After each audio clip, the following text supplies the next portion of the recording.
Canada America में जम हो जाए। क्या अमेरिका कनाडा पर कब्ज़े का सोच रहा है?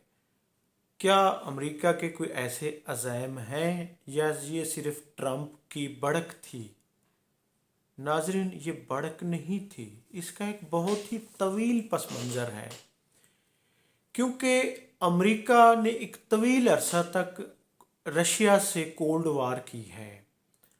रशिया गो उससे इसमें हिस्ट्री के जो स्टूडेंट हैं वो इस चीज़ को जानते हैं कि रूस अमेरिका से अपने वेदर की निस्बत से मार खा गया है, जिसकी वजह से उसके कई टुकड़े भी हो गए। उज़्बेक, ताजिक और ये किर्गिस्तान, ये सारी रियासतें अलग हुई।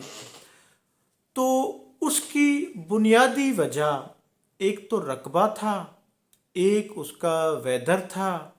लेकिन आज भी कहा जाता है कि दुनिया का आधा समंदर रूस और चीन के पास है, जिसका अमेरिका को हमेशा ख़तरा रहता है।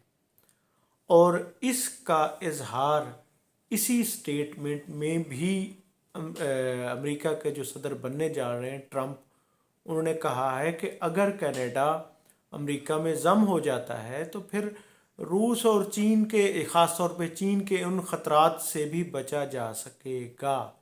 यानी ये अमेरिका की पुरानी ख्वाहिश है कि वो, उसको पता है कि उसका जो अगला दुश्मन है, जो उसका दुश्मन है वो चीन है, वो रूस है। दुनिया का आधा समंदर उनके पास है। वसाइल में भी वो आगे बढ़ते जा रहे हैं, ख़ास तौर पे चीन। यूरोप पूरा उनकी मसनूआत से भरा पड़ा है। तो इसी वजह से, और फिर उन्होंने कनाडा, क्योंकि इस टाइम माली बहरान का शिकार है, जिसकी वजह से ट्रंप ने अपने ट्वीट में कहा है कि अमेरिका कभी तिजारती खसारे का शिकार नहीं होगा जिस तरह आजकल कनाडा गुजर रहा है। ये ट्रंप का ट्वीट है कि इस चीज़ का जस्टिन ट्रूडो, उसके वज़ीर आज़म को पता था, इस वजह से उसने इस्तीफ़ा दिया है। लिहाजा कनाडा अमेरिका में जम हो जाए और उसकी 51 यानी 51 रियासत करार पाए, और उसको टैक्स में भी छूट देंगे, कम टैक्स होगा या फ्री हो जाएगा। तो नाज़रीन, इसका बड़ा तवील पस मंज़र है। इसकी वजह वही समंदरों पर वसाइल की जंग, आधी दुनिया यानी कि चीन और रूस के समंदर, जिसका अमेरिका को, जिसका हमेशा से परेशानी रही है। जबकि जिसका जवाब, ये तो अमेरिका की ख्वाहिश है। अमेरिका के कई थिंक टैंक्स भी इस हवाले से कई दफ़ा खदशात का इजहार कर चुके हैं। माजी में भी अमेरिका को कहा गया है कि मैक्सिको, कुछ और इलाके, ताकि अमेरिका भी कई इलाकों पर काबिज होकर अपने आप को वुसअत दे, यानी ये लश्कर कशी बंद करे, कभी इराक पर, कभी अफ़गानिस्तान पर, कभी वियतनाम पर, मुख्तलिफ ममालिक में, इस तरह की नहीं, बल्कि वो चाहते हैं कि इर्द गिर्द अपनी आप को वुसअत दे, ताकि वो अपने जो दुश्मन हैं उनसे मुकाबला कर सके, अपने आप को हैवी वेट कर सके।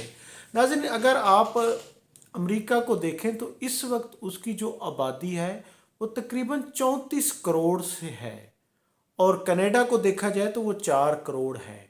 यानी अगर ये बिलफर्ज मिल भी जाते हैं तो 40 करोड़ आबादी का मुल्क बन जाएगा।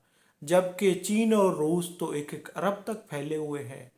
चीन कहीं ज़्यादा है, यही हालत रूस की है, रकबे और आबादी में वो कहीं ज़्यादा है, कहीं ज़्यादा है। तो यही टेंशन अमेरिका के इदारों को है, जो फ्यूचर प्लानिंग पर नज़र रखते हैं। उनके थिंक टैंक्स हैं, उनके रिसर्च ग्रुप्स हैं, वो कई दफ़ा ये स्टडी दे चुके हैं। और इसका अगर ट्रंप ने इस बात का खदशा वो किया है तो ये बढ़क नहीं है, इसका बड़ा तवील पस मंज़र है।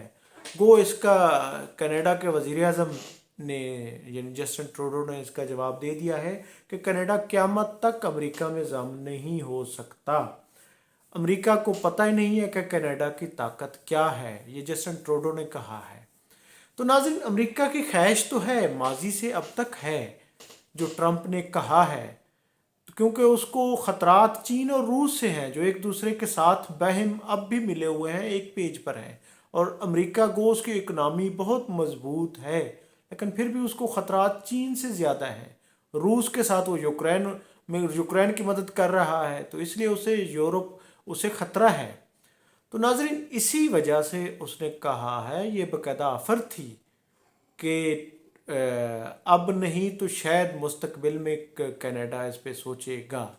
گو کینیڈا میں ایسا نہیں سوچا جا رہا، ان کے وزیر اعظم کے ساتھ ان کے اپوزیشن لیڈر نے بھی ان کی اسٹیٹمنٹ کو مسترد کر دیا ہے۔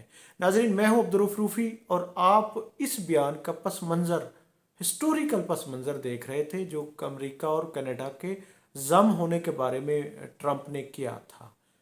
بہت شکریہ، تھینک یو، اللہ حافظ۔